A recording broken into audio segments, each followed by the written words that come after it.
Assalamualaikum warahmatullahi wabarakatuh. Bismillah. Untuk materi adab akhlak kali ini yaitu tentang bab sabar ya. Oke. Kita awali bab sabar ini dengan kisah seorang wanita yang pernah menangis di kuburan anaknya. Lalu Rasul Shallallahu Alaihi Wasallam pun lewat di situ. Lalu Rasul Shallallahu Alaihi Wasallam mengatakan, bertakwalah kepada Allah dan bersabarlah. Beliau mengatakan itu kepada wanita tersebut. Maka jawaban wanita tersebut yaitu, menyingkirlah dariku, sesungguhnya engkau tidak mendapatkan musibah sepertiku. Begitu katanya. Lalu Rasul Shallallahu Alaihi Wasallam pun pergi. Lalu orang-orang mengatakan, memberitahukan bahwa yang memberitahukanmu itu adalah Rasul. Maka wanita tersebut menghampiri Rasul Sallallahu Alaihi Wasallam dan mengatakan bahwa tidak mengenal beliau. Lalu Rasul Sallallahu Alaihi Wasallam mengatakan, sesungguhnya kesabaran itu pada benturan yang pertama. Maka hal yang pertama yang harus dilakukan adalah bersabar, bukan meratap, bukan menangis sayangnya, tetapi bersabar. Maka dari situ kita dapat mendapatkan pengertian sabar. Yang pertama yaitu melaksanakan perintah Allah dan menjauhi yang dilarangnya. Ini termasuk sabar yang paling besar, yaitu kita bersabar menjalankan perintah Allah Subhanahu wa taala dan menjauhi apa yang dilarang oleh Allah Subhanahu wa taala. Lalu yang kedua yaitu menerima dengan jiwa yang lapang segala musibah yang menimpa kita. Ini sama dengan poin yang ketiga, yaitu tidak berkeluh kesah. Maka ketika apapun musibah yang ada di dalam kehidupan kita, yang pertama yang dilakukan adalah bersabar, bukan berkeluh kesah. Meyakini bahwa itu adalah bagian dari takdir Allah Subhanahu wa taala. Lalu yang terakhir dari pengertian sabar ini yaitu menjadikan sabar dan sholat kita itu sebagai penolong kita.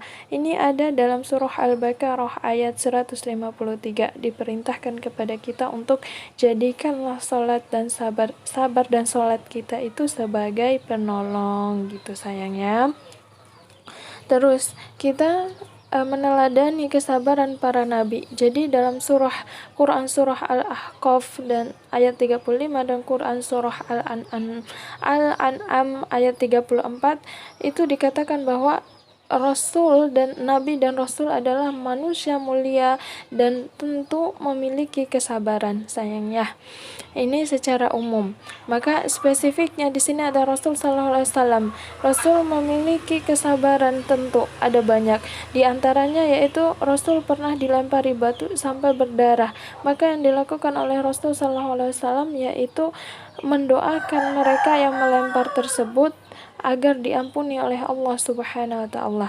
Sedangkan dalam Quran surah Al-Anbiya ayat 85 sampai 86 ini menjelaskan, Allah mengabarkan tentang sabarnya Nabi Ismail, Idris dan Zulkifli. Dan di Quran surat Shad ayat 43 sampai 44 Allah Subhanahu wa taala mengabarkan tentang Nabi Ayub yang juga ada seorang nabi yang bersabar seperti itu. Terus berikutnya yaitu keutamaan sabar. Keutamaan sabar ini ada dua sayang. Dalam Quran surah Az-Zumar ayat 10 dikatakan bahwa ketika kita bersabar maka akan dicukupkan pahala oleh Allah tanpa batas. Nah ini ada kata tanpa batas sayang. Jadi tidak ada batasan untuk pahala sabar, bukan 10, bukan 20 atau 30, tanpa batas. Artinya ini jumlahnya sangat-sangat banyak. Yang kedua akan dihapuskan kesalahannya oleh Allah Subhanahu wa taala. Maka ketika kita bersabar kita mendapatkan dua hal, pahala tanpa batas dan dihapuskan kesalahannya. Masya Allah. Yuk kita latih diri kita untuk banyak-banyak bersabar sayang ya. Nah, untuk macam-macam sabar ini ada banyak. Di sini Ibu spesifikkan beberapa kesabaran yang kita butuhkan dalam kehidupan sehari-hari sayangnya, yang sering kita jumpai dalam kehidupan sehari-hari. Baik, yang pertama sabar dalam ketaatan. Ini ketika kita mau taat kepada Allah, menjalankan perintah Allah juga butuh bersabar sayang. Ini perintahnya dalam Quran surah Toha ayat 132, yaitu Allah mengatakan ketika mendirikan sholat maka bersabarlah.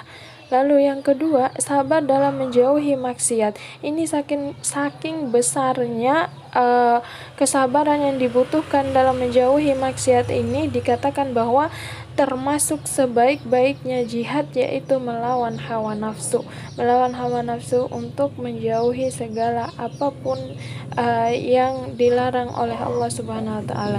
Karena memang ketika ini bermaksiat ini akan terlihat indah kayak gitu. Misalnya ketika mendengarkan musik itu kayak bagus gitu, tidak ada beban kayak gitu, padahal Allah melarang hal tersebut. Maka dibutuhkan kesabaran ya sayang ya. Lalu berikutnya sabar terhadap sakit. Nah, kita sering sakit kan? Ada beberapa di antara kita yang sering sakit ya. Ini kita belajar dari kisahnya Aisyah Ummu Zufar radhiyallahu anha. Jadi beliau ini seorang yang terkena penyakit ayan. Jadi beliau pergi ke Rasul sallallahu alaihi wasallam meminta agar didoakan agar Allah mengangkat penyakitnya. Lalu Rasul sallallahu alaihi wasallam memberikan dua pilihan. Yang pertama, bisa saja Rasul itu mendoakannya dan Allah mengangkat penyakitnya, tapi Rasul juga memberikan pilihan yang kedua, yaitu ketika beliau bersabar maka akan mendapatkan surga dari Allah. Maka beliau radhiyallahu anha memilih untuk bersabar terhadap penyakitnya. Dan berikutnya sabar terhadap musibah. Nah, ketika kita bersabar terhadap musibah, apapun musibahnya, apapun itu, maka dalam hadis riwayat Bukhari dikatakan maka akan mendapatkan balasan surga. Apapun musibah sesederhana apapun. Misalnya ya, lagi jalan, ini sering nih, lagi jalan tiba-tiba kesandung meja kayak gitu. Jangan mengucapkan roh halus, kebun binatang kayak gitu. Tetapi ucapkan innalillahi wa inna ilaihi rajiun, maka kita akan bersabar.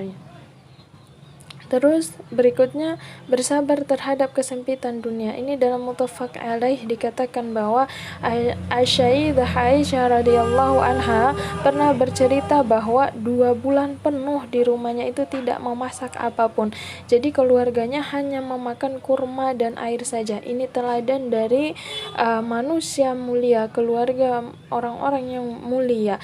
Jadi beliau ini dan tentu dengan Rasulullah SAW bersabar selama 2 bulan hanya makan kurma dan air saja, Masya Allah. Terus berikutnya sabar terhadap gangguan manusia. Jadi dikatakan seorang mukmin yang bergaul dengan manusia dan bersabar terhadap gangguannya adalah lebih baik. Jadi ketika ada manusia, ada teman kita misalnya sering mengganggu kayak gitu, nggak usah dijauhin, sudah kita bersabar aja, nggak usah ini karena diganggu memilih main sendiri, jangan sayangnya. Kita bersabar, tetap bergaul dengan manusia, menasehatinya. Baik, demikian materi adab akhlak kali ini. Ibu guru ucapkan jazakumullahu khairan telah menyimak dengan baik sayangnya. Wassalamualaikum warahmatullahi wabarakatuh.